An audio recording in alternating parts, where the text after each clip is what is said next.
Good morning. Good morning. Morning. Good morning. Good morning. You mean to wish me a good morning, or do you mean that it is a good morning whether I want it or not? Please go away. Let me scream for the love of God.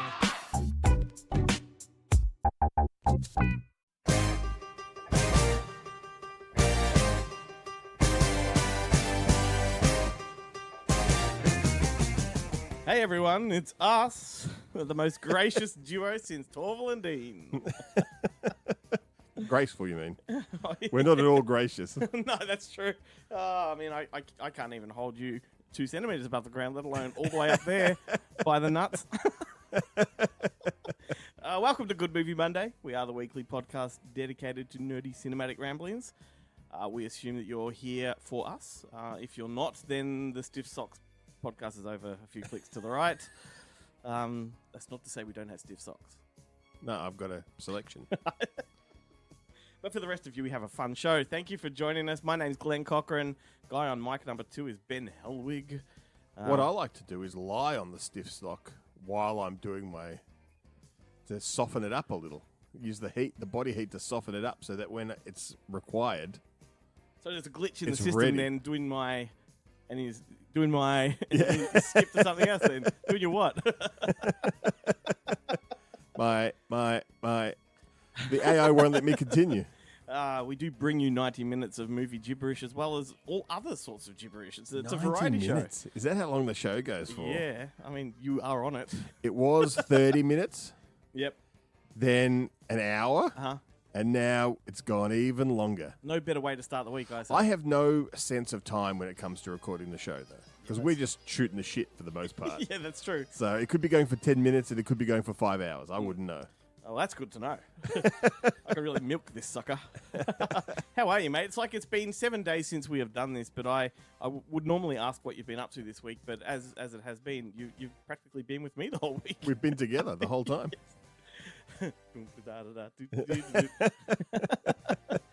Well, you know, in the past week, I have been rocking a very festy infection in my eye, which I've got on display right now. It's healing. It's looking pretty good. It's looking pretty normal. You just look like you've got an acca. I know, but yes, that does come into play later in the show when Jarrett goes and draws attention to it. So for people watching the video this week, it explains a few things. You are wearing some Elton John glasses, which... Well, it was to take attention away from the eye, which it did. It did. But it drew attention to other things. But we'll get to that in a little bit. I have managed to squeeze in a lot of things, though, because of the eye. It's a good excuse to just not do much, right? You squeeze things into the eye? No. Is that what I said? So you managed to squeeze in a lot of things... Oh, a lot of movies. lot of- I managed to squeeze into a lot of movies into my eye. Into your eye? Yes. It's a good Like excuse Strange Days. to pretend you're really sick and just hit the couch. Mind you, it makes movies a little blurrier, but I did squeeze quite a few. We sit so close to the screen that it's blurry already. Oh, that's right. Well, I actually started my after last week's recording. I started the rest of my week off with the first movie from the Danielle Steele box set. Lovely. Kickstarted that. What did I kick off with? Kaleidoscope in 1991. Nice. With Jacqueline Smith and Perry King. So that was a nice way to... Not the only Jacqueline Smith film in that box set. That's right. I think she must win the award for the most prolific Danielle Steele appearances, the most Danielle Steele appearances of all the actresses. She's so terrible, but I really wanted to She's an angel. I wanted to start off with the Vietnam one, but I'm like, you can't start a Danielle Steele marathon with that. Yeah, that's got to come later because it's so out of place. Got to work your way into it. Yeah, the hardcore ones. Yeah, but I did also watch Saturday Night Fever and Staying Alive back to back. I did it and it reminds you just how bad Staying Alive really is. That's a lot of shirtless John Travolta for my life. I mean, Saturday Night Fever is such a masterpiece. I always forget how good it is until I'm watching it. And you watch the R-rated version because it's vastly superior.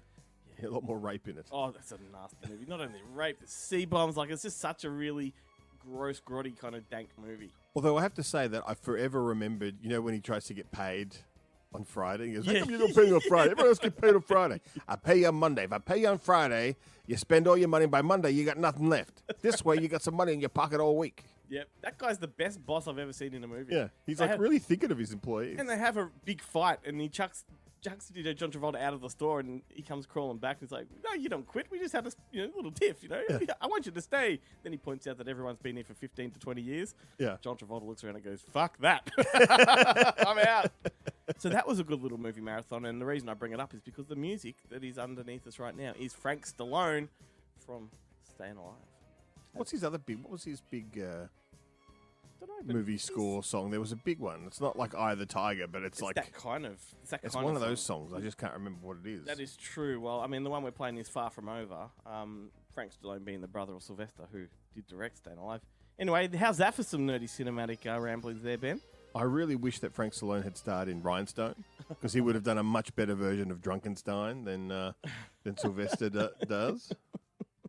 But before we do crack on with the show, would you like to do the obligatory call to action to the socials? Yeah, sure. People can head over to goodmoviemonday.com.au. No, just Just .com, because we're cheap and don't have an ABN. Hey, it's easy to find for everyone else that's not in Australia. Yeah, that's right. We're global. We're a global enterprise. And there you will find links to all our past shows, plus all of our social medias like TikTok, Facebook, Instagram, X, Yep. Threads, Spotify. Letterboxd. Spotify is Good Movie Monday, the music, and it's all of the music that we play on this show. We'll be there for your pleasure. It's a shame you can't put semicolons in, because that's what it should have. It should, but it doesn't. But it doesn't, because you can't. Yes. Loyal listeners will also know that most weeks on this show we feature some kind of exclusive interview. This week I'm going to be chatting with the directors of a new Aussie nightmarish thriller called Bird Eater. They are Jack Clark and Jim Weir. And hang around for that. The movie Bird Eater is something else. Like, it is a real polarizing, jarring kind of experience. We're going to talk about that. Also, Jarrett Gunn is going to be up in a moment to discuss this week's new releases on physical media. And later on, we've got the Boneheads from Kentucky, who will be presenting their weekly fun size segment. And that will be fun. Was it? Is this week's? It's animals. No. This week is musicians or singers that have moved into movies at some point in their career. Right. Whether it's just a cameo or a career itself. Do they talk about what happens the other way around when they're actors who then decide to become a singer, because that makes a lot more money? Like that Sabrina Johnson or whatever her name is. And, They've all done it. Like, even like Guy Pearce. Ariana Grande. Yeah. Yeah. You name it. Russell Crowe. Right. Yeah. He's got a lot of grunt. 30-odd foot of grunt. Yes. Oh, Bruce Willis with his harmonica. Speaking of Boneheads, next week, make sure you listen, because the Boneheads are going to be joining us for the entire show.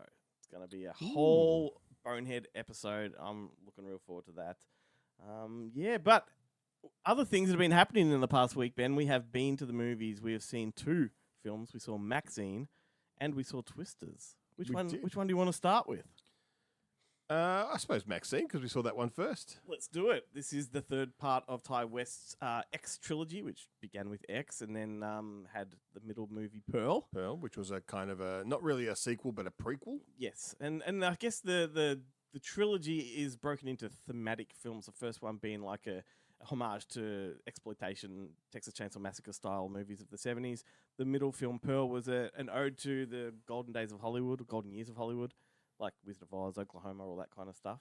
Yeah, much more of a kind of a not Hitchcockian, but Yeah. a Hitchcock era. Yes, but he was on the record saying that he wanted it to look like Wizard of Oz and Oklahoma and all those Roger Hammerstein movies.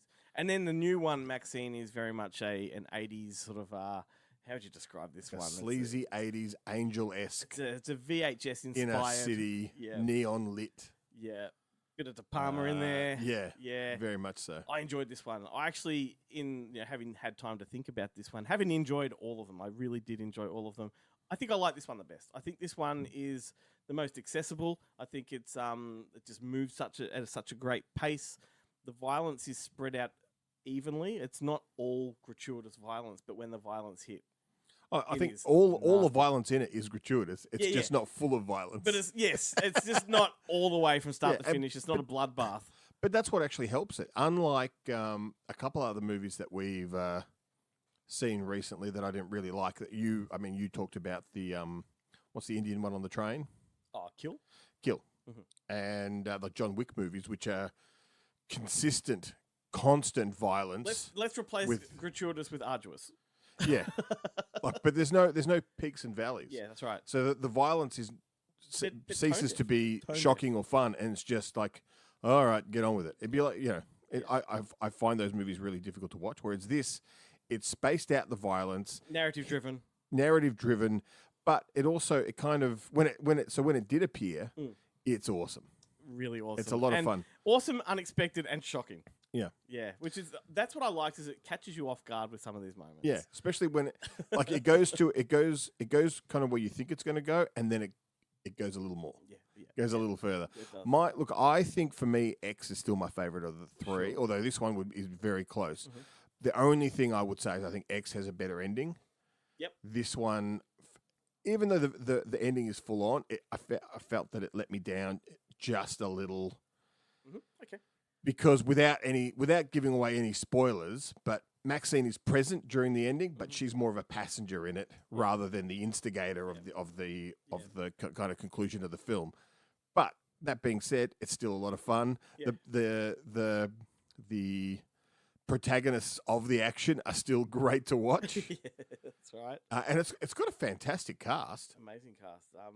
And a highlight, I think it's safe to say, would be Kevin Bacon. Kevin Bacon is amazing. He's in full villain mode at the moment because he's in Beverly Hills Cop as the bad guy. He's found his new niche. Almost kind of doing the same voice. Yeah, that's right. But in this, he's a real sleazy kind of hopeless, pathetic character as well. He plays like a PI. Well, that's what I really love about it is that there's numerous nods to Psycho in this film. Yeah. To the point where they're shooting on the Universal lot in front of the Psycho building and all that sort of stuff. Yep. But he is clearly like the sleazy 80s version of the Martin Balsam character. Yeah, dressed the same. Who's like basically in the 50s, they make him out to be a kind of a character with integrity, like a decent guy just doing a job. Yep. Whereas in this, he's 100% just out for himself. And look at that, once again, don't want to spoil the fun for people, but let's just say that he can't catch a break. No. In this movie, and that's hilarious in and of itself. Look, I really enjoyed it. I do like Mia Goth. Sometimes I think in other films she grades on me a little bit, but in this role or this franchise, I do quite like. Well, it. luckily, look, they let her be a lead in this film. Yeah. Like in the other films, even though she is kind of like in X, there was no real knowledge that she was going to be the final girl. That's right. So it kind of isn't there. But so for a lot of it, and in Pearl, she's kind of more like the character actor in that she's the one doing most of the dialogue and most of the action. Whereas in Maxine, all she has to do is react to everyone else delivering all the dialogue and then doing cool shit. Yeah, that's right. Like she gets to be the leading man in this film. Completely true. Yes. So there we go. It's a big thumbs up from me with that one. I can't wait to watch this again. I really am looking forward to it. Yeah. I think it's going to have a lot more value in a replay. I think there's stuff in there that we probably didn't pick up on. Yeah. And Ty West has really proven himself to know how he knows how to nail exactly the brief he's after. Like if he wants this to look like an 80s film, bam, it looks like an 80s film. The same with X, it looked precisely like Chainsaw Massacre. Like I did see a review after we watched it, and I saw her there. There's a Instagrammer that I follow, HorrorheadX, I think is her name, and she, in her review of it, was talking about how she actually found it incredibly distracting, the amount of references that were in it. She's just like, oh, that's it kind of took her out of the film. Fair. For me, that I enjoyed it It's half the reason even to watch more it, because of that. But you're 100% correct. I'm looking forward to a second watch to pick up even more, all the things I missed. I feel like if we picked up as much as we did, there's got to be so much more. There's got to be more, yeah. So there we go. And then we moved on to Twisters the following night. And look, I had very low expectations for this, let's face it, because I was never a huge fan of the original. I liked it. In my mind, the original Twister was a bit of a bomb. But talking to people, over the years, it seems to be like an absolute mega hit. And I don't understand that. For me, it was one of those movies. It was like a lot of the big budget movies of that period. Yeah. It was, I watched it, and never thought of it again. Like, never have I gone for a rewatch. And I think, too, at that time, it was at that precipice of digital and practical sort of crossing over. Yeah. And I felt like it was too digital at the time just because nothing else was quite that extreme. But this one, we're so used to the special effects now that I completely absorbed in this one. I actually had a whole lot of fun. I think it's one of the great spectacles of the year so far. It's not a good movie by any means in sense of like it's dumb. The plot and The stuff. yeah. pseudoscience is stupid. The plot is pretty predictable. The character interactions are off. Yeah. Nevertheless, I had such a great time watching it. Yeah. And that's all that matters. Yeah, that's right. I mean, but when I go back, like I will definitely rewatch this one. Yeah. 100%. But I'll own this one. But I think about the first one. The most exciting, and like I've joked about this repeatedly, Yes. but the most exciting thing about that movie is the things that weren't in it from the trailer. Yep. Yep. That's what you talked about when it came to Twister. Yep. Like no one was like, oh, Bill Paxton gives like a great performance. Oh, Helen Hunt, she's going to be a star. Like I couldn't tell you who any of the supporting actors are in Twister. No. I don't remember anything. I don't remember any of the. Although you did have some big ones in there like Philip Seymour Hoffman. Yeah, I just don't. I like until you said it, I wouldn't have known that he was in it. Like I just don't remember anything about it except there's a cow and a trailer that appear in the a cow and a tire. Yeah. That appear in the trailer that don't appear in the film, and that was the big thing that everyone was talking about. Where and was then the cow? it came out that because they cut the movies before the movie, they cut the trailers before the movies are edited. Yeah. So you never know what's going to be in or what's not going to be in. They just take a punt. Also, you can't do that to animals in movies now, even when they're digital. Really? You'd have PETA all over them. You'd have the vegan groups all up in arms. If they, because you don't really see it. Now that I think about it, you just see it. You see a bunch of people get swept up into it, which is pretty cool. It's very cool. But yeah, you don't see any. There's no animal. Considering that they're in the middle of the wide open farming country of There should be a lot of animals. the food basket of the world. Yeah. You could at least throw a sound effect in there. Yeah, they didn't show any of it. Like these fields are. There's no crops in the fields. Yeah. There's no animals in the fields. Yep. They're just fields because there are fields there. That's right. That did not occur to me. Glenn Powell needs something to plow through. Yeah. He needs to drive through something. And look, here's the other thing. Like Glenn Powell is this weird Hollywood actor that I don't want to like, but I can't help but like. He has some kind of. He's bewitched me, man. He has some kind of charm that I can't resist. Yeah, I like him fine. Even at his smart assness, like I'm there. Yeah, no, look, I think he's incredibly watchable, but he's almost. I like him just because he's such a non-event as a kind of as an act. Like he's too good looking to really be taken seriously as anything or anyone that exists in the real world. Yeah. And because of that, he's like the whole thing in Anyone But You when she calls him fuckboy fit and stuff. You're like, this guy is. That's what this guy is. That's right. That's it. Like he is 100% just man candy. He's like the acting version of fucking Fabio. Like who has no place in reality, Well- but you kind of because of that, Yeah. you then don't care what he does, and then he gets to have fun with it. I'll remind everybody to go back to Everybody Wants Some, the Richard Linklater film, where he actually proves his worth 100% before still haven't seen that, before he was the Glenn Powell that we know as the Hollywood star. Doesn't he? He's got like long hair and a beard in it, or long No, hair. he's just like he's a bit of a smart ass jock, but he's Right. much more like he's a very flawed character. Like it's just and probably the highlight of that movie. Anyway, but yeah, Twisters like a surprise doozy for me. I really really enjoyed it. I was actually surprised how well the effects were crafted. Like when he's driving into the tornado and they're right on the edge of it, like it looks so real. Yeah, And yet it's completely fake. But anyway, there we go. Twisters. yeah. Surprised. Well, when it comes to home entertainment, there's only one man I trust, and sorry to all the other guys.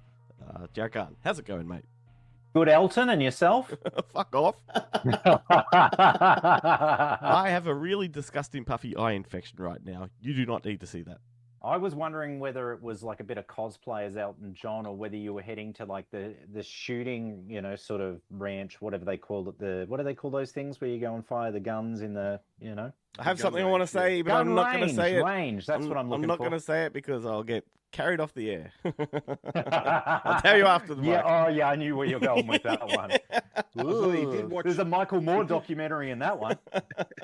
He did all right, watch gentlemen. a double of Crocodile Dundee and Crocodile Dundee 2 last week, so maybe he's doing the That's Crocodile Rock. that's like that. That's going to do it. I think you need to do Crocodile Dundee in Los Angeles, and it'll set everything right. I did. He did. Oh no, he did. 3.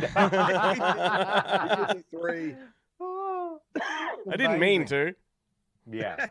Out of curiosity, what did you watch Crocodile Dundee? Did you revisit the old Fox DVDs from back in the day? Or perfect, because pretty much the only way to watch the films with the original Australian dialogue tracks uninterrupted, because the US Blu-rays have changed some of the wording and some of the things here and there. I think even some of the sound cues. And then, of course, because they're tied up with Fox in Australasia, it means that we'll probably never see Blu-ray releases of them locally. There are just some movies that are old that I don't want restored. I like them in their original sort of grainy look, and anyway, that was last week's business. No, fair enough. I well, believe anyway, when asked about it, he said that he tripped over and accidentally stuck Crocodile Dundee in Los Angeles in the DVD player. Mate, I left that opening for you 2 minutes ago. Yeah, I just had to wait to be able to get in. Did you do the wonderful Mr. Dundee or whatnot? The Paul Hogan one that came out a few years ago on Stan? No, but granted, that is better than part 3. That is better than part 3. Yeah, I actually like that one. Yeah. Yeah, it was good. Yeah, I enjoyed it. Yeah, I enjoyed it. I mean, anything with Chevy Chase, even though, he's an echo of what he once was. But anyway, enough of the Crocodile Dundee. That's not coming out locally on Blu-ray this week. But what is, in keeping in theme with animals of some sort of nature, is Winnie the Pooh 2, or Winnie the Pooh Blood and Honey 2, I think it's actually titled. This is interesting. It's only getting a Blu-ray release through Umbrella, and don't seem to be doing a DVD of it, which is possibly a move in the direction of, hey, we're not going to do DVDs for certain titles anymore. We're only going to do Blu-rays.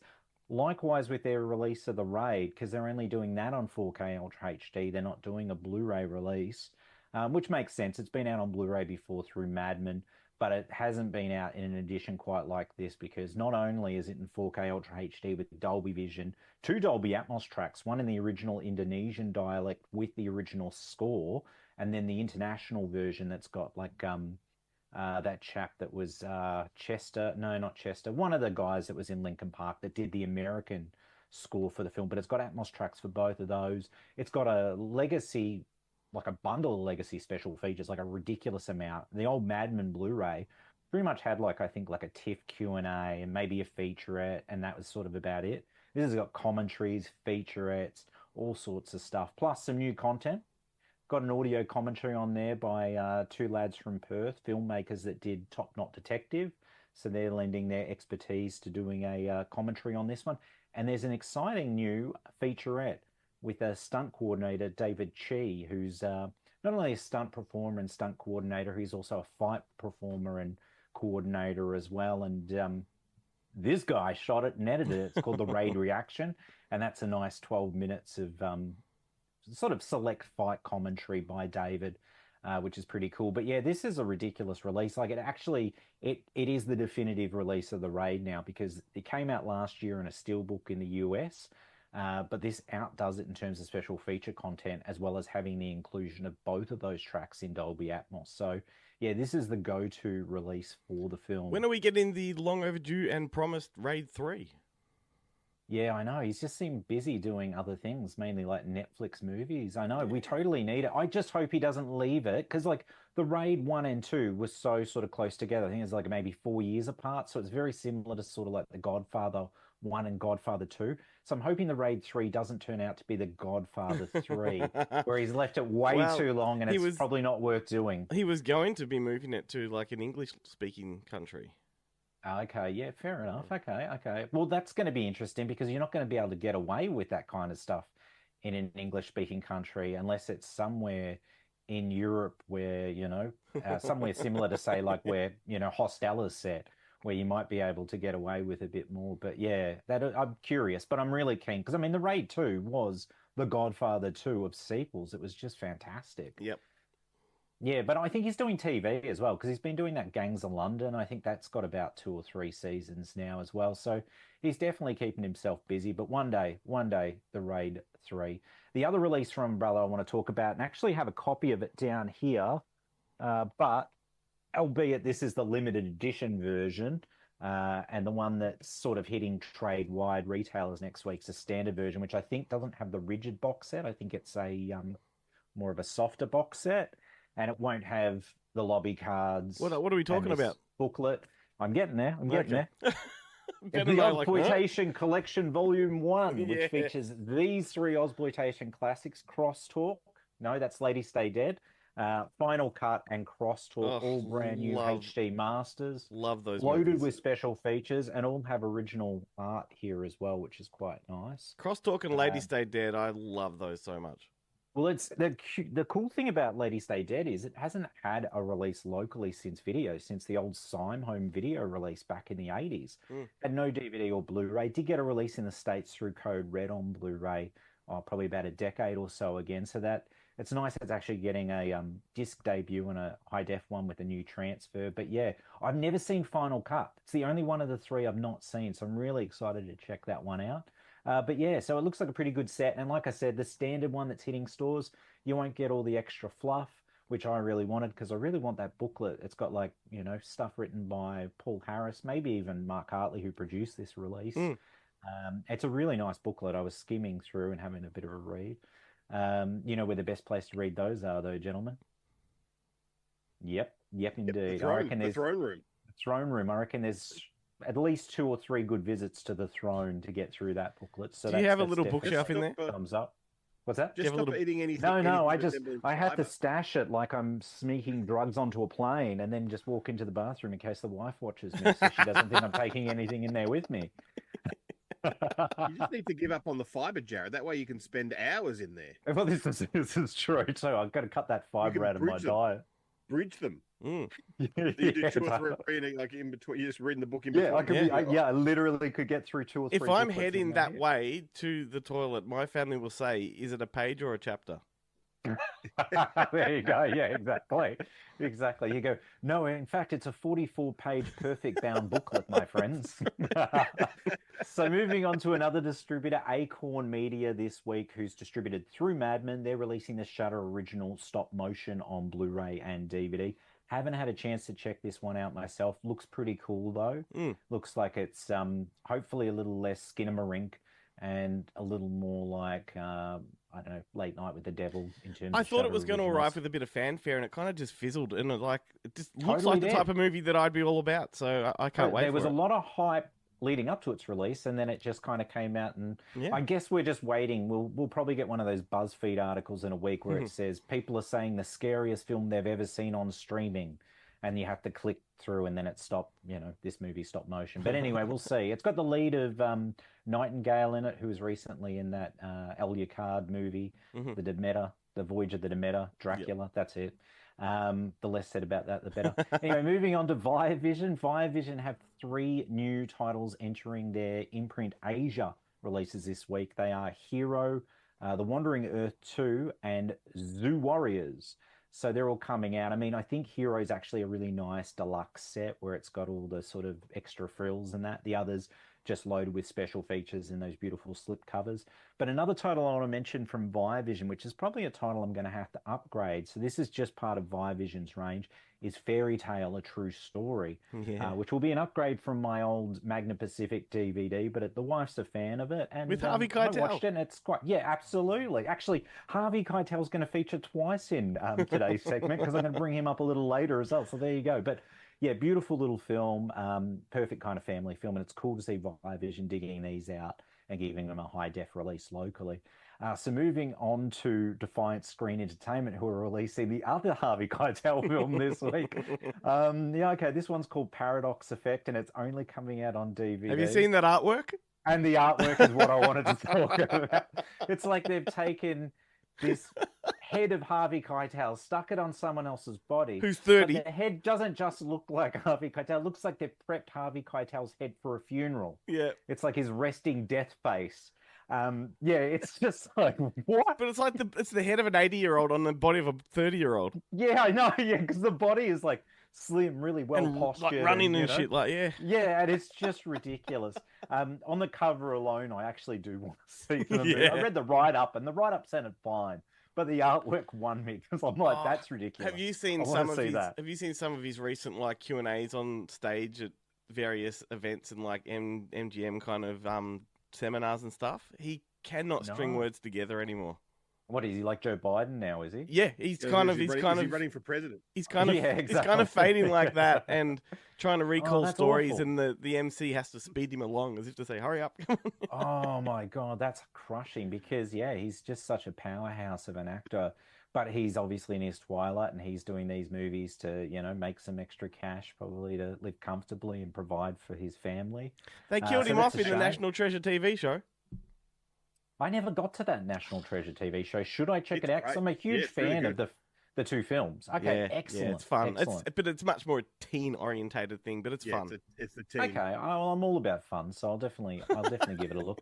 The other title I want to mention from Defiant, which might be of more interest, is a film called Refuge, a new horror film directed by Rennie Harlan, the busiest man in, well, I don't know if you'd say Hollywood, working slightly outside of fringes. Hollywood, I guess, on the fringes, yeah. Because of course we just had The Strangers Chapter 1 play theatrically that's coming out now. It's been bumped to early next month on Home End. Yeah. But this one sounds interesting. It's like kind of sounds a bit like a supernatural version of Bob Clark's Death Dream, about a returned soldier that's not quite as he was, and there's a bit of like, ooh, what's going? Is he possessed by something? Anyway, That the movie, The synopsis sounded Revenant. That good. movie, The Revenant. The first Oh Revenant. yeah, of course. Yeah, the soldier that comes back as a zombie but thinks he's still a soldier. Was that a French Hopefully film? he's like extra. No, American. Yeah. No, no, maybe it was a remake because I think the French one was Le Revenant or something, okay. and then they did a remake. Yes, and because I think the remake might have got released through someone like Eagle or Griffin or something like that. Yeah, Yeah, maybe, but Yeah. but it was good. It was really good. yeah, no, it was. I don't know if I saw the remake. Definitely saw the French one, but anyway, so that one's coming out on Home End. But I do have a recommendation for you, gentlemen, this week. As I mentioned this. Going forward, I'll have a recommendation, but this one is actually from the United States, Yes. which means it's only really available to customers that can play back Region A Blu-rays because Kino Lorber lock everything. So That is a this good movie, movie. Big Man on Campus. But if you do want to check it out, I discovered, of course, just after the Blu-ray arrived, that it's now streaming on Amazon Prime, and it's the exact same transfer as the Blu-ray, which kind of pissed me off a little. I mean, I was going to buy it regardless, but as Ben knows, I was sweating on this thing arriving. I'm not like checking the letterbox or checking the front door to make sure there's deliveries all the time, but this I've been waiting for a very long time. I had not seen it since video, and I was eager to revisit it. I mean, the funny So I thing was is, like sweating that, its arrival. I have such a nostalgic kind of feel for that poster art, right? It's classic. Yeah. However, I'm looking at it now, and it looks really cheap and lazy, to be honest with you. It does. The Aussie video cover was a little bit more exciting because it was like him all. My memory of it is hunchbacked up so and much kind of better. Yeah, as is my memory of the film, to be honest. But I'm not viewing it through those tinted glasses you've got there. I still think it's a pretty fun movie. Anyone that hasn't seen it, like, I can urge you check it out on Amazon Prime. But a brief synopsis is basically this kind of mythical Neanderthal type hunchback roams a college campus in Southern California, and then he comes to the aid of a young lady.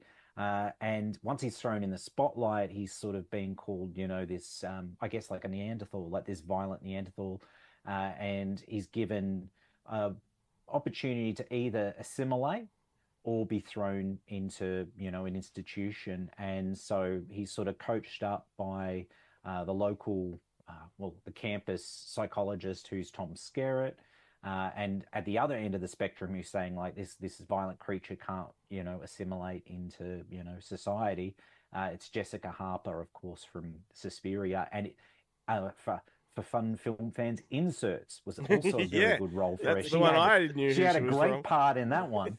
But it's also got Garrett Graham in it too, who I know we all love from Phantom Paradise and Child's Play 2 and countless other films, incling Bud. He is in my recommendation for this and Shopping episode, Mall. which I haven't Fantastic. revealed yet, but he's in it. It's coming. So in terms of the Blu-ray release, this is a pretty awesome release from Kino Lorber. I'm actually surprised though, because I thought this has been licensed by Kino from Lionsgate, and I thought Lionsgate might release it in their Vestron line because it was actually a Vestron Pictures film, but it was produced at the tail end of Vestron Pictures, where they had to sell off a bunch of their stuff to try and stay afloat.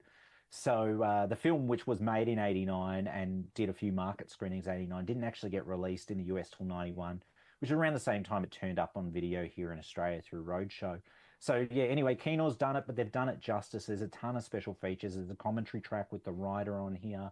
There's, let me have a quick look. Oh yeah, featurette with the writer as well. Stills gallery and trailer, but the most exciting thing about this release is there's an alternate ending, which I'm assuming this was the original ending and it tested badly, so they went back and shot a new ending. And the ending that's in the feature infinitely better than the alternate ending, but it is cool to see this alternate ending. Unfortunately, the only remaining sort of source material from this is like a work print tape, so the quality's pretty average. But it almost feels like one of those Joyride Roadkill alternate endings where it's not like just 3 minutes. It's actually like a full-fledged 10-15 minute alternate ending. But it is cool to see it because, like I said, I saw this film growing up. I never thought this film would be preserved for the future, let alone we'd get to see, what happened behind the scenes. But I am very keen to listen to that commentary because I imagine there was a lot of heartbroken people because they made a film that they thought was going to come out in the late 80s, perfect timing for a type of movie like this. And then it got shelved and then dumped to video and, a lot of broken dreams, no doubt. So I want to hear all about it. The Big Man on Campus on Blu-ray through Kino Lorber in the States, but you can stream it for free if you've got a Prime subscription. So that's my recommendation, gents. Have you seen this one, Ben? You own this on tape. I imagine I've got it on tape. Yeah. You would, yes. I just want to know. But you haven't seen it, though. I haven't watched, not since video, not since, Oh, okay. not Well, since yeah. the original. Yeah, home end release. But I am curious, what's the perfect film to double with that? Would you go Back to School? Would you go? Oh, that's actually Encino Man. Teen Wolf. Would you go like Dead Man on Campus? Oh my God! All amazing picks. All amazing picks. You know what? I'm going to throw a spanner in the works. I'm actually going to say, line up Van Wilder to put on with it. Wow. Yeah. Because then you'll definitely get the laughs and a little nudity, little light nudity. And I think dodgeball. So do this one first, and then follow it up with Van Wilder. I actually revisited Van Wilder recently on 4K, and it was fantastic. But something I did really like about that was, now I'm not going to remember the guy's name because he's got 3 names similar to Joseph Gordon-Levitt that you guys had some difficulty with on last week's episode. The chap that's in Dead Men on Campus are opposite. Oh, actually, they've both got 3 names because it's Mark Paul Gossier, and I can't remember what the other guy's name is. Oh, He's in One True Thing. Yes. Everett Scott. Tom Everett Scott, Yeah, that's it. Yeah. And he's like the editor at the student newspaper in Van Wilder, and I thought that was wild because I was like, oh, that's funny because this is like 3-4 years after Dead Man on Campus. Anyway, Van Wilder, double it with the Van Wilder. But gentlemen, that is it for me this week. So until next time, Stay physical. That was not bad. It's Terrific TV Tuesday, the only Tuesday TV segment that drops on a Monday. All right, Glenn. Yes, I know what time it is, Ben. I'll hold off repeating the. See what happens when you haven't got a live track in the thing, earphones. yeah. You want to repeat it, but when it's there, when it's there, you don't need to. But I still kind of do. Okay, all right. We're going to talk about But television. we're going to talk about TV. Yes. But if you're a newbie to the show, we are exclusively a movie show up until, I guess, a couple of months ago when Ben insisted on inserting some television into it. You made the mistake of going, no, you can do whatever you want. I No, did. can I? Well, in that case, Pants off. because often I find myself with zero desire to watch a movie because I, it's what I do for a job. And sometimes I just want to veg out and not think of things. And that's where TV comes in a lot of the time. Some good comfort. So so sometimes I'll find like I'll be like when it comes time to prep for the show, I'm like I've watched 12 hours of TV this week and 30 minutes of a movie, and then I fell asleep through. Watched an entire show this week, so I'm down. The entire show. Yeah, I'm down for the conversation, mate. Yeah, Yeah. right. So who wants to kick it off? Well, look, you seem so excited. All right. Go Well, for it. the first one I did try. Like I thought to myself, I want to start a brand new show. When I say brand new, just something I hadn't seen before. And so I went to a show called Joe Pickett, which is it's the other Yellowstone show. It's all about a ranger at Yellowstone National Park. Oh, I do remember that. It's kind I of a watched the Western. pilot episode. Yeah, and I did too, and I turned it off because it Yeah. really was not doing it for me. I had seen like a clip on TikTok. I'm like, that looks amazing, and I put it on, and it just gets too melodramatic quickly, and I'm like, nah. So I turned it off and switched over to Three Pines, the fantastic Matt mystery. Dillon. No, that was Wayward Pines. This one is a fantastic murder mystery show with Alfred Molina, better than he's ever been in his life, and that's a big call. Yeah, right. So this is and here's the thing though, this show wasn't cancelled after one season. It just never returned because there was a disagreement with the producers and the network over when it comes back and whatnot. So it kind of just went into the nether. Fortunately, the show is designed so that doesn't matter. You can watch it as one season, and it's more like a mini series. Yeah. And it's broken into 8 episodes, and every 2 episodes is a new mystery, right? So it kind of has that serial vibe to it. Yeah. Anyway, based on popular series of novels from Canada about Chief Inspector Gamache, who is Alfred Molina, and it was made into a movie back in the early 2000s, I believe, called Still Life, the Three Pines Mystery, and Nathaniel Parker played the character back then. But this show, I tell you what, not only is it charming and really well written, at times it's completely scary, which I was not expecting, in a very cool way. It co-stars Joseph Sutherland, son of Donald Sutherland, and Another one. yeah, there's a few of them. And there's an actress in this, and I'm gonna butcher her name because she's got a very long sort of Native American name, but Almeja Tailfeathers. I think that's how you say it. I think I got it right. That's amazing. And she's really good in it. You can you can fact check me later. He's looking at me like, No, just like it sounds like something from a Ray. What's his name? Song. What's his name? don't know. Ray. Who's the guy who does the song in Blues Brothers? It's Oh. Bend over and let me. Oh, Is it Charles, Ray Charles. Ray Charles. Yeah. Bend over and let me see you shake your tail feathers. Jesus. So really, is that the name? So these three, they play homicide detectives that are sent to a small Canadian town to solve the murder of one of the town's most hated women. She's and the way she dies in the first episode is just fantastic. Like every episode of Murder, She Wrote. It is very much Murder, She Wrote, but with a real sort of grittiness to it. Right. It's very Agatha Christie at times. In fact, one of the mysteries of the 4 mysteries is very much a pyro whodunit where they're all in the one building, like in a hotel, and one of them is the killer, that kind of thing. Yeah. Which they very much lent into that. But the rest of it is much more, I guess you'd cross it with like a bit of the Fargo TV series because of the setting, mixed with a bit of Twin Peaks. Broadchurch, definitely. The Sinner. The Missing, the one with James Nesbitt from a few years ago. It's kind of got all of that vibe going about it. Right. And as I said, I've never seen Alfred Molina this good. He's got so much compassion. He's got so much charisma, charm. He's as smart as anything, really sharp. And then they sort of they weigh him down with this massive subplot that has been haunting him for years, which I'm not going to go into because when you discover it, it's just fantastic. But a lot of the town and the mystery of all of the crimes that are needed to be solved revolve around a residential house, which in Canada is where they like a boarding school for the Indigenous kids when they rip them away from families. Yeah. And this particular residential house has a horrific history. And what's so fascinating about every one of these crimes and mysteries is that sort of halfway through, they start establishing the very next one, so it flows into the new one. You could watch each 2 episodes on their own, or you could watch it all as one, and it just flows so brilliantly. So Nice. Three Pines. What was that on? That is on Amazon Prime. It was made for Amazon Prime, and I think the disagreement there was with the producers and Amazon, if I'm not mistaken. It's such a shame. We're not selling enough socks while people watch this. the You other need thing to too promote the socks more.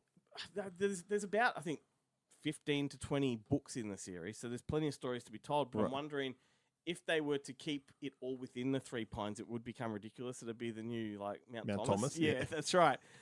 Because as it is, Alfred Molina makes a couple of comments like, "What is it with this town?" You know, like they're very aware of it. Did I tell you that I recorded an audio commentary for the film Coda, which Umbrella have not announced that we're releasing. So, but one of the first AD on the film, it went on to become the showrunner of Blue Heelers. And I made the joke of how Mount Thomas was the crime capital of Australia, and it did not go down well. You weren't wrong. I'm not wrong. No, totally. It's like so much crime in a small... It's so many cops for a small country town. In a country practice, Frank Gilroy did all of that. It was just him. Mate, like telling a joke like that on an audio commentary, how far into it were you? Oh, no, this wasn't during the recording. This was just when we were sitting at the I was going to front. say, because how deflating would that be? That would knock the wind right out of your sails. No, not in the actual commentary, no. Like, they don't let me take part in the commentaries, thankfully. Okay. Well, man, you should have just passed a note to somebody to bring it up on the recording. That would have been fantastic. So 3 Pines, that's it. And by the way, that Sutherland that's in it's really good. Yeah, right. Yeah. I didn't know that there was another acting Sutherland. There's two more. There's Angus, there's Kiefer, there's this guy Rosef, and then I think two more. There's a sister. But I'm assuming that Kiefer is much older than these other two. Yeah, and a couple of them are half brothers. Right. Because Donald had a couple of wives. Yeah. Yeah. Anyway, there we go. 3 There we points. go. Well, look, I'm going to change what I'm going to talk about then to kind of go along with that because I've been meaning to talk about this one for a while. I You're just welcome. never got around to it. It's a show called Death and Other Details. Right. It's on Disney Plus, I think I've seen the thumbnail for this one. and it stars Mandy Patinkin, who is fantastic in it, He's a weird and Violet Bean, who she was in the Flash TV series and Truth or Dare, that horror film, but I don't really remember her from that at all. But she's very good in this, and by good I mean very attractive. Was that what you mean when you say Mandy was very good? Yeah, Okay. 100%. And this is it's very much a kind of Hitchcockian, Agatha Christie-esque lock room type mystery, but in this case they're all on a cruise ship, Right. and the Violet Bean character is kind of the main character of this, and she's she was like I can't remember. Her mother was not the maid. Her mother was one of their kind of main business advisor type people of this super rich, old money kind of family who dies in mysterious circumstances while under their employ, and she's 6 years old, and they bring in Mandy Patinkin, who is the greatest detective in the world. And that's he's written books and stuff, and that's how he's kind of touted, and he's never not solved a case. And they bring him in to solve this mystery. This is all in flashback. Yep. But something happens with this case. He either discovers something he discovers that she's a bit of a prodigy in terms of observation and kind of detective work, even though she's only 6 years old. Yep. And he kind of starts mentoring her and kind of just becomes more interested in her than in the kind of case, but while still trying to solve the case for her. Sure.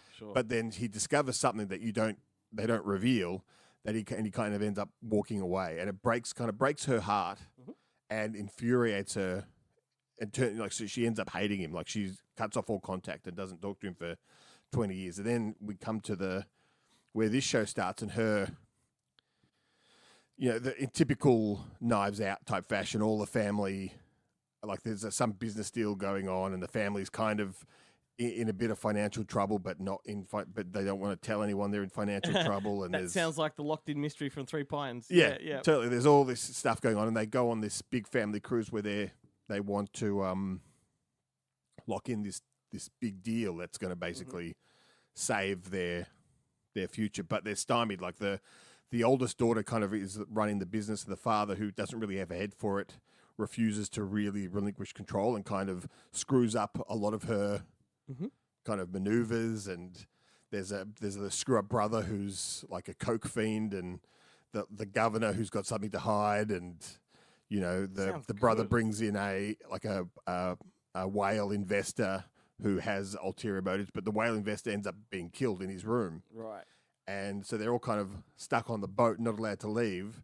And the Interpol flies in a detective through a helicopter, and they have to solve the mystery. And of course, Mandy Patinkin is brought in, and he's the greatest detective in the world, which reunites him with Violet Bean. Awesome.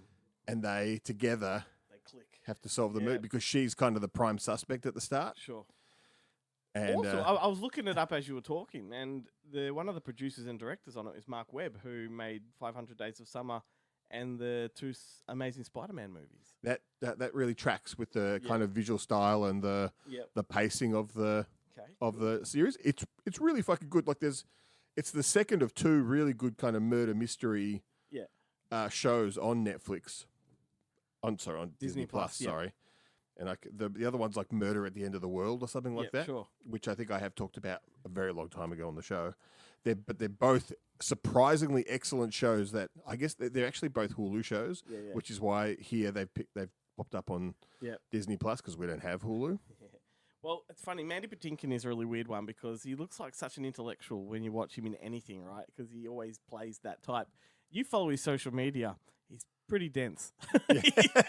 As a human, he's pretty thick, and it's hilarious to watch that juxtaposition. But good actor though. Well, he's actually going to come up later in the show as well. Oh well, I'll hold my tongue. In a surprise. Excellent. Alrighty.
All right, Ben, we're not going to muck around. I'm going to throw straight to this interview with Jack Clark and Jim Weir because Bird Eater is such a fascinating film. Last year we had Talk to Me come up and put the Philippou brothers Raka Raka on the map.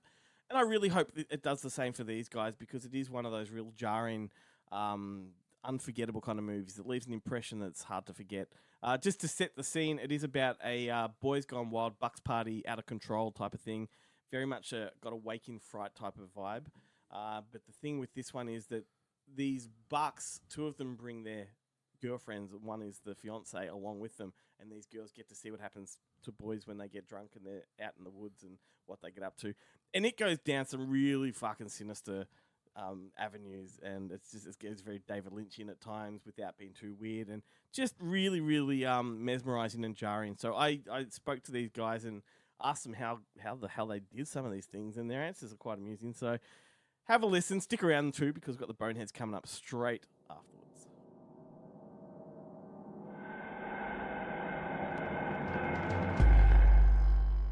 No, it is great to talk to you guys. You've made this incredible film. It's traveled the world. You've won awards, and now you're doing press junkets. Like, how fucking surreal is this for you? It is weird. It is. Yeah. Talk about out of the gates running though. Like, it's your first feature film. It's incredible what it's done. Yeah, I think.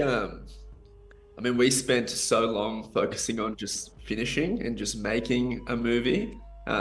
But it is true. It doesn't really become a movie until it starts like screening in front of audiences and connecting with people. So yeah, the fact that people are enjoying it and wanting to, come see it again and are talking about it with their friends. It's surreal. It's super exciting for us. Yeah, I've got to say, it's the best, for me, it's the best kind of uncomfortable. I love films like this that sort of make you feel uneasy.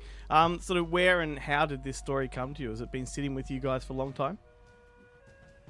No, not sitting with us. It was kind of the opposite, actually. We knew we wanted to make a feature, but we had a few ideas floating around, and we had this kernel of an idea about a couple with separation anxiety that we would separate during a movie to see what would happen. That was all we had, really. And then the Bucks party setting seemed like a great place to do that. But as we were just sort of settling on this idea, we were chatting to the guys at Breathless Films who were really interested in it really early on. So we kind of got things rolling very quickly. So we didn't have much time to and ah about, people can get worried about what their first film is or stress about it a lot, but we were able to just kind of dive in. That makes it even more incredible, like, because it looks like a really long thought out film, and that's kind of where I want to ask about the themes. You tackle lots of social issues in this one, big ones. What did come first? You kind of answered it, I guess, but were you looking to have a story that you could attack all of these sort of themes, or did it sort of come naturally? No, it just came out of the premise, to be honest. We never set out to make a film about what it has ended up being about. It just kind of, and I think that's kind of the way you have to approach it anyway, is that we sort of start from character, we start from story, and then things kind of filter in, and then you really realize what it is you're making. So a lot of the commentary in the film, or the subtext in the film, just came out of character, really, and we wanted it to be a natural extension of the story we were telling, rather than starting from a place of necessarily wanting to talk about something in particular. And it takes a long time to realize what a film is really about anyway. So you sort of learn when you write it, then you learn again when you shoot it, and then again when you edit it. So it's constantly changing. It might be different in 5 years what we really think it's about. Does that change much, like in you, when you've cottoned on to, suddenly it becomes about a whole lot more? Do you feel like there's more responsibility? Like, how does that work? I think there is a responsibility, or a certain due diligence you have to do once subject matter kind of arises. Psychological abuse in relationships, it's something that we came to more from a story and character beginning.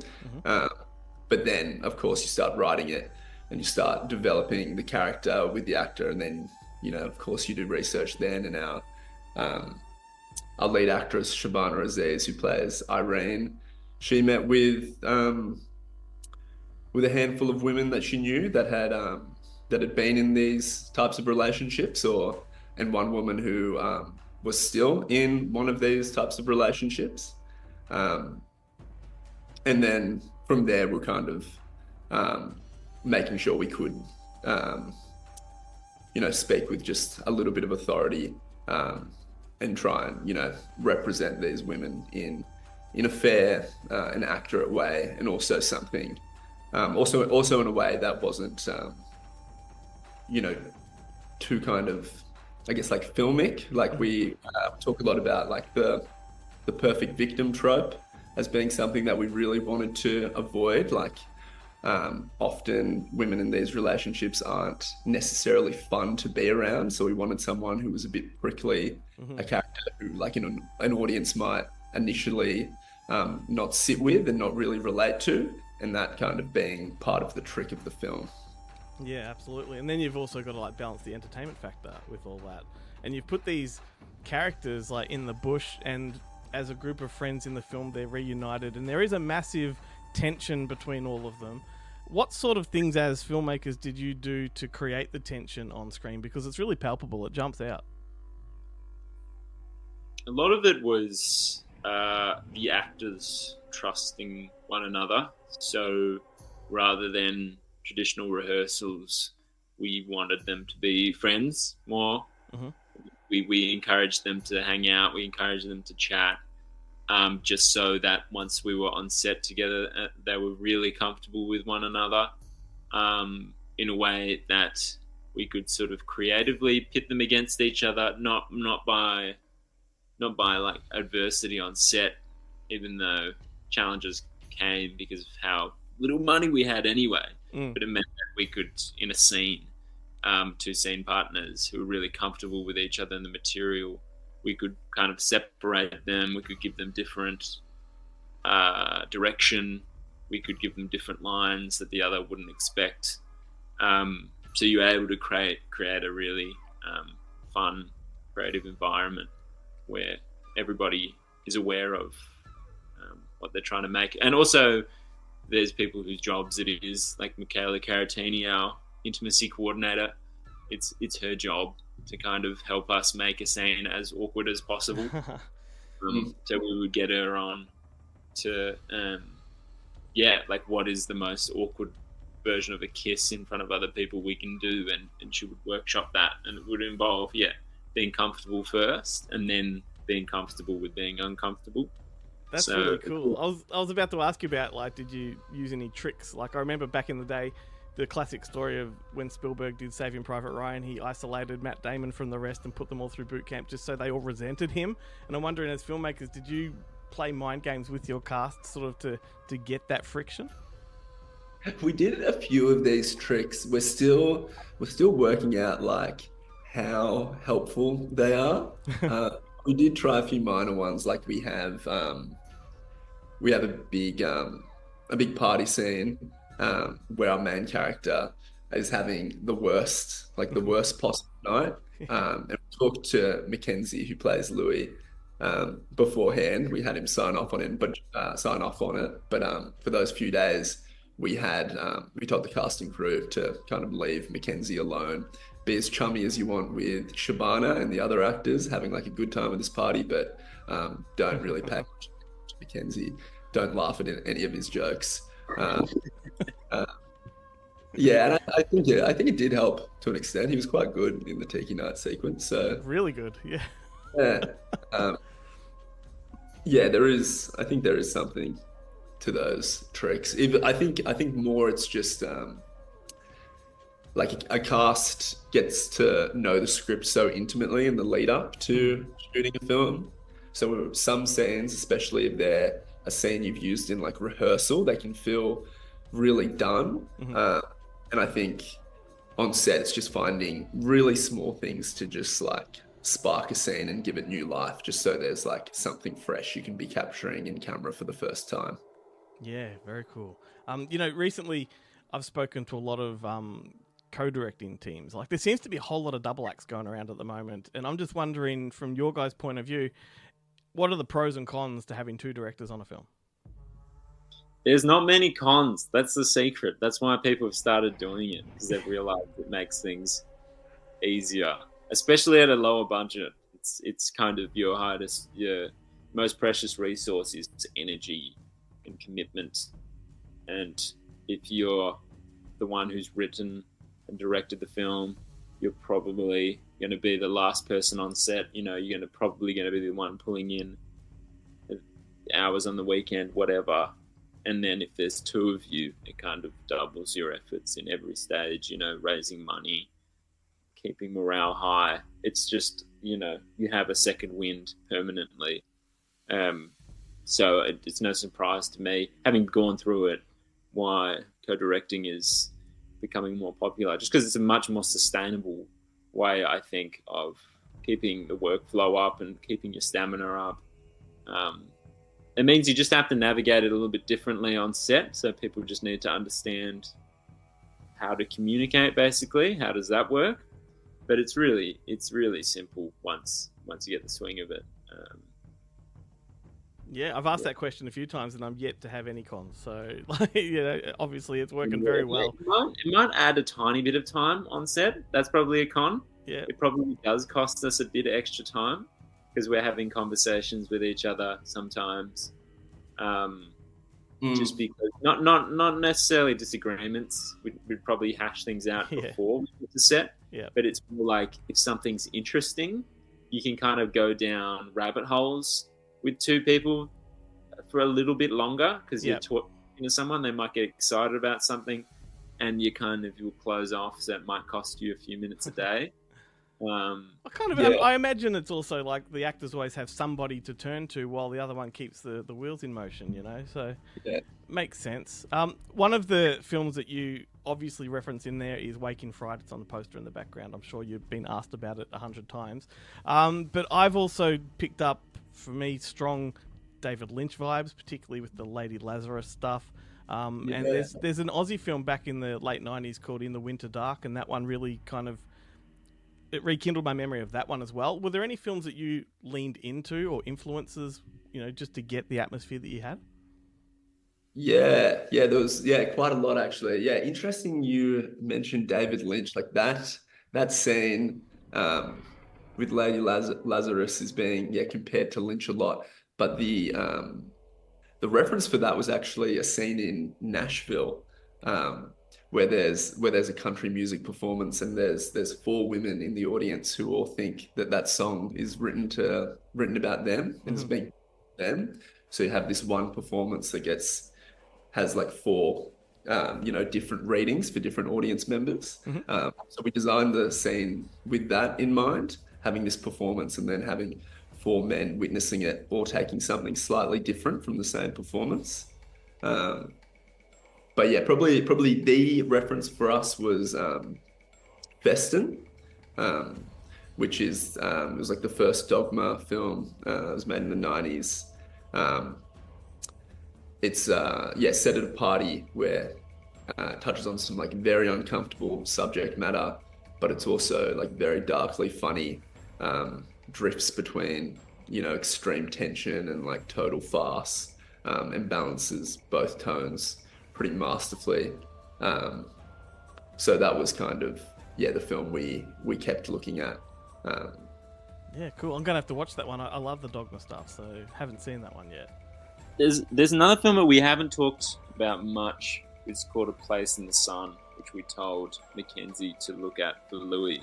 But it's a very rare example of Golden Age Hollywood film in which the lead is a total scumbag, but you're kind of positioned right behind his eyes looking out. And it's about a guy who learns that he's part of a industrial dynasty in America, and that he has access to this bright big future and this upper class echelon. He falls in love with this kind of princess of new American progress, but at the same time his like old dumpy factory worker girlfriend has just gotten pregnant, and he has to figure out a way to like abandon his pregnant girlfriend essentially in order to kind of join this big new party.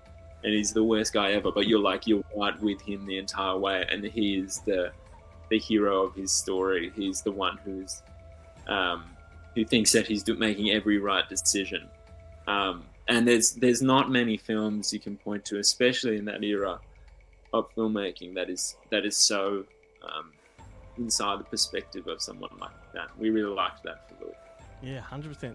I'm just about out of time, but before I let you wrap, there's one question I want to ask, and it's about the kidnapping scene, which is possibly one of the most intense and just exciting and thrilling and scary moments of the film.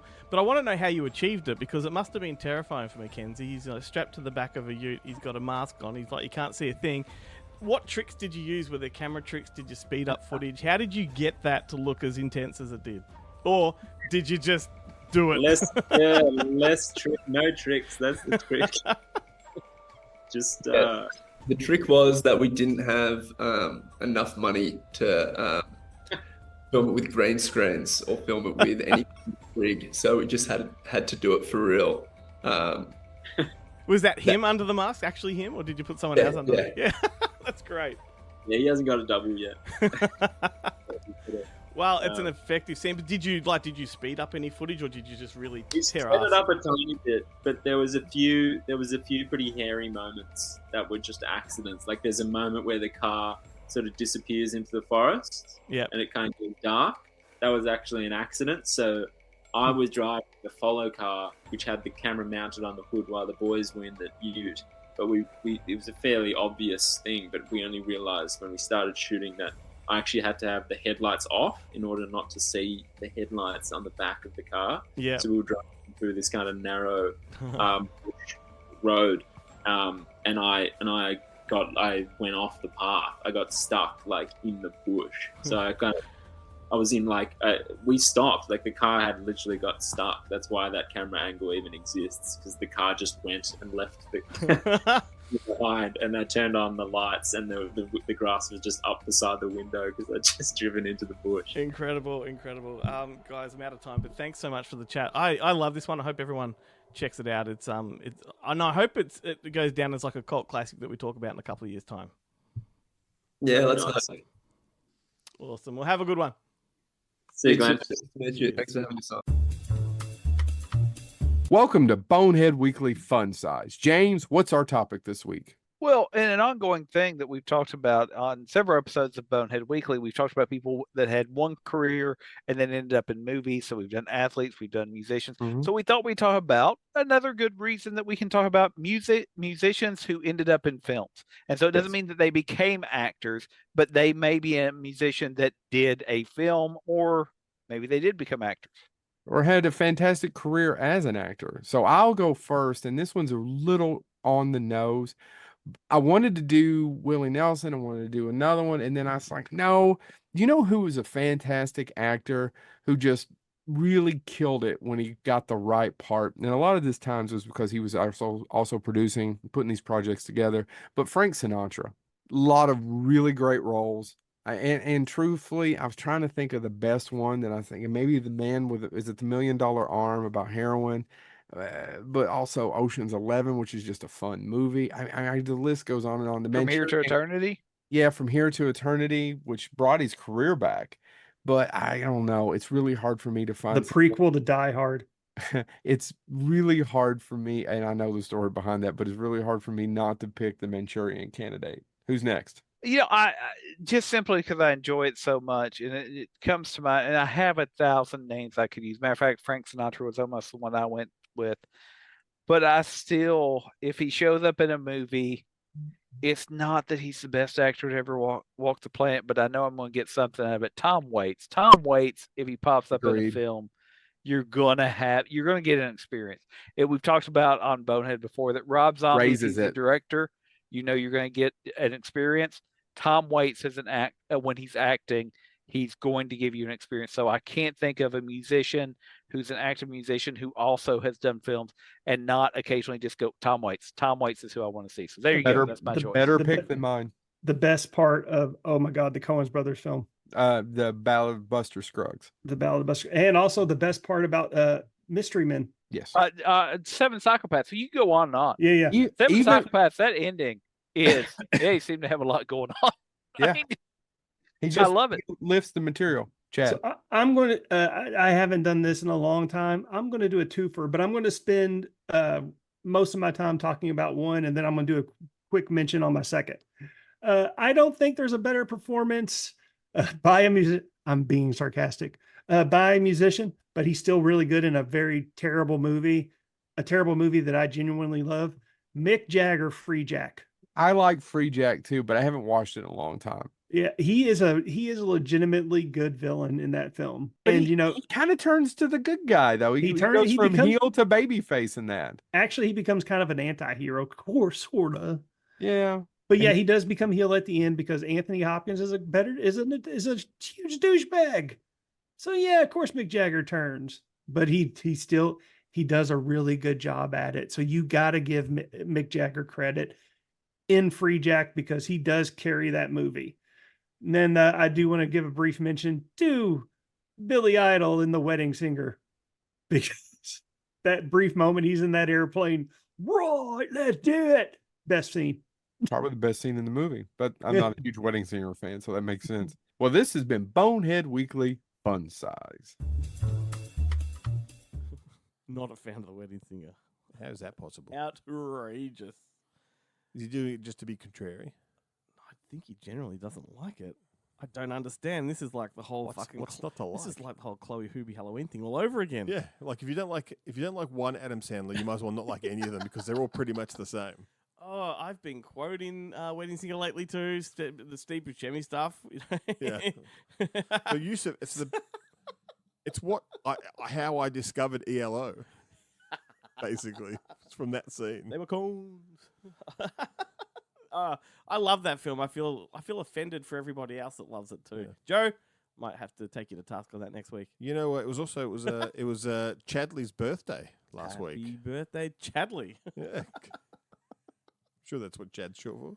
We'll test that next week as Yeah, well. we'll see if he listens. We no, get any comments on. He'll be on the show. He'll be on the show. We'll just call him that. We just call him Chadley. Yeah, He'll know because he does listen to this. All right, we're at the tail end of the show. Let's recommend some movies. These are movies that we hope that you will be interested in and possibly go and look for yourself. And if you do watch these, jump on our socials and let us know what you thought of them. Do you agree? Do you disagree? I'll go first, if that's all right with you. Sure. So Jarrett earlier mentioned Garrett Graham from The Beef, from Phantom of the Paradise and whatnot. Well, he's in this movie too, which I thought was so weird that he would bring that up because how often do we talk about this guy? Yeah, not very often. So this is 1986's Last Resort, which wow, I had forgotten about this movie. Johnny Depp? No, this is the one. This is the one with Charles Grodin, and it is essentially Roger Corman's attempt to capitalize on National Lampoon's Vacation. Yeah, right. And this movie is fantastic. In fact, it is so good in my mind. But Charles Grodin was on record to say that he thinks it's the funniest movie he's ever made. That's how much he likes it. And he went so far as to try to buy the movie off Roger Corman, and Roger Corman wouldn't let him. Anyway, I know. How's this for a cast, though? You got Charles Grodin, John Ashton, John Lovitz, Phil Hartman, Mario Van Peebles, and my God, it is funny. It is, and it's a really, really Roger Corman-esque low-budget kind of thing. It feels almost like Troma's War meets Vacation because it's about a family that are really in need of a holiday, and the dad, decides let's pick up in the Sandwich Island. And when they get there, it's in a war-torn country, and it's all surrounded by barbed wire, and it's like they're in a kind of military boot camp. And it is then just like everything that you don't want on a holiday is there. Right. The meals are rationed. Charles Grodin's first experience when he gets there is he sits down to dinner and he's got John Ashton from Beverly Hills Cop who's just eaten his dinner because it was already set on the table. And too bad, you don't get to eat again until tomorrow. And Charles Grodin's like, but I haven't eaten mine yet. And John Ashton thinks it's the funniest thing on earth. They play a game. Let's show us your boobs, which I thought was fantastic. And the rule is men will show you the women's boobs, and women, you show the men your boobs. That's the trade-off. So I like this game. So funny, so outrageous. It was directed by Zane Busby. I don't know if you know her. She's a character actress, but she's done a few directorial things. This was her first one. Whenever I think of her, I go straight back to American-Thon, the movie with John Ritter back in the day. She played the crazy, Puerto Rico. Charles Grodin was given the choice of who he wants to direct it. And he was given 4 directors to choose from, and he chose her for some reason. I think maybe just because he's worked with her as an actress. I don't know. But written by the guys that wrote Revenge of the Nerds. So there's another sort of, you can get a comprehension of the flavour of the movie, the type of comedy it is. Yeah. It's very much along those lines. I just thought it was like I've got the tape. Yeah. I thought it was a sex comedy. No, well, I mean, it's got sexy things in there, but not at all. I mean, you've got the teenage son. And Private Resort is the one with Johnny Depp. Yes, that's right. Well, Last Resort, I think, was also the name of like a... There's a national... Corey Feld. That's a National Lampoon's. Yeah, this one came first. It was originally called Sandwich Island. Or Club Sandwich, one or the other one. One or the other. What a great name, Club Sandwich. Doesn't translate overseas, but works well in the US. Yeah, Grodin is fantastic in it. And I agree with him. It's probably the funniest thing I've seen him in. Yeah, right. So I feel like that's a big call because he's good in a lot of comedies. He says it himself. Oh, you read about what he says of this, and he really, really loves it. But he said at the time, no matter how low budget it is, like it's definitely the funniest thing he's done. But he had no idea that the budget was going to be so low, and he was too afraid to ask while making it, how much does this movie cost him? Because it doesn't look like it's got any money in it. He's like, but he was just enjoying the experience to not let it worry him. Yeah, right. So there you go. Oh, there you go. Last Resort. Oh, check it out, everyone. I watched a couple of things this week, funnily enough, but I stumbled across a clip of Wishmaster 2 on TikTok. Yeah. The scene where he's in prison and he talks to now I can't remember the guy's name. The guy he plays like a gangster in just about every usually a Mexican kind There's of. 5 of them. Yeah, in everything, and he's got tattoos everywhere.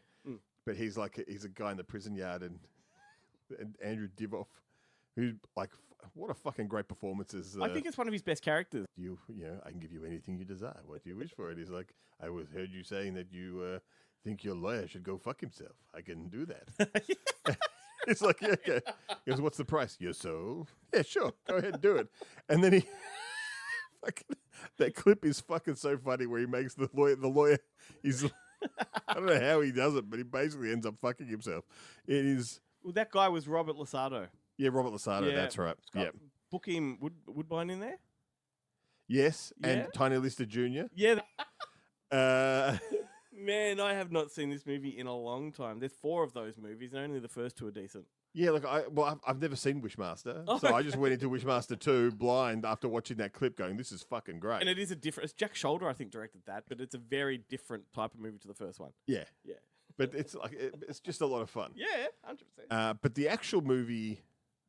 that wasn't it. That wasn't the movie I wanted to talk about. That was just one that I was going to talk about at the start of the show, but we were talking about other things. Okay. Is Jonathan Demme's Last Embrace. No, I haven't seen that. Haven't seen it? No. With Roy Scheider and Janet Margolin. Roy Scheider basically plays, he's a CIA operative, and he's had like a mental breakdown because he was on a job and she gets killed. Right. And he kind of has a, freak out. And so he ends up like in a hospital, and he's kind of like itching to get out, but the company aren't so sure. And he's like, no, I'm getting out. I'm ready to work. And then on his way home, he thinks that there's a guy, and of course one of the side effects of what has happened is paranoia. And so Christopher Walken, who's the CIA kind of liaison, is like, this is ridiculous. Like, why would we send someone up to Connecticut to push you off a train? It's ridiculous. And but it kind of plays into his concerns about what's wrong with Roy Scheider. It kind of goes on, and then it becomes very kind of Hitchcocky, and it's really fucking great. And it's got this phenomenal cast. Like at the train station at the beginning, the guy who he thinks has shoved him off the train, who's just, as it turns out, just a commuter, is Mandy Patinkin. Oh.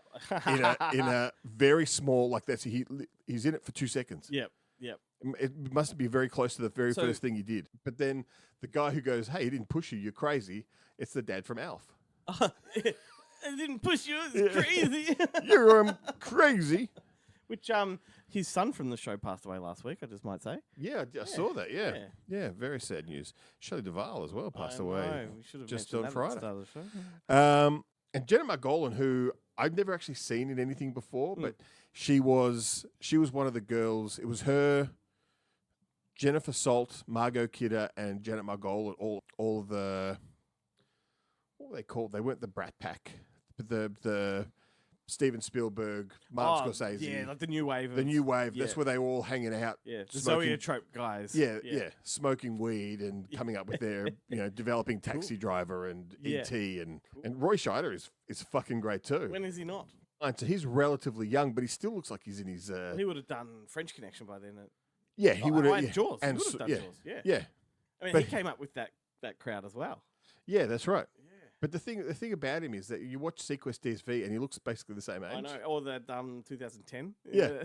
Yeah. And And at one leathery. point- Leathery. Leathery, but at one point you see him with his shirt off, and it's like he looks like the old woman in There's Something About Mary, who's like got Magda. the super fake tan with the Yeah. like his skin does look like leather, like it Yeah, is yeah. super tan, but excess body fat. Yeah. Yeah. So it's The just skin just hangs. he looks like Frank, like he's been skinned, like Frank in Hellraiser. It's fucking weird. Very cool. That's Yeah. That's one I'm gonna definitely check Definitely out. worth checking out. I'll watch it and I'll go to the socials. Good stuff. We're at the end of the show, mate. A fun one. Yeah, good one. Got a song from Pump Up the Volume. That's a movie. I Harry Hardon. haven't thought about that movie for a while. Is it Red Right Hand? Or is Nah, it, it's Wave of Mutilation, UK Surf by the Pixies. It's a good one. It's a I good one. remember that. That's why I need to do a Christian Slater double and watch that and Gleaming the Cube again. Oh, 'Cause 100%. They're both very watchable. All right. Till next time, everyone. Ciao. Bye.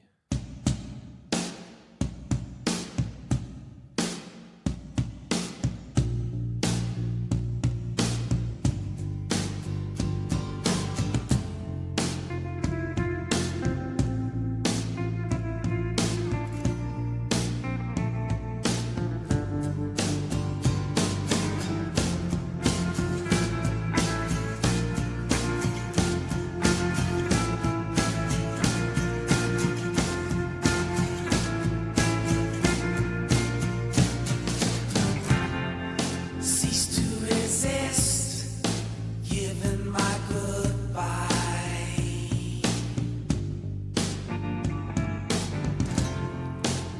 Drive my car into the ocean. You think I'm dead, but I sail away. On a wave of mutilation, wave of mutilation, wave of mutilation,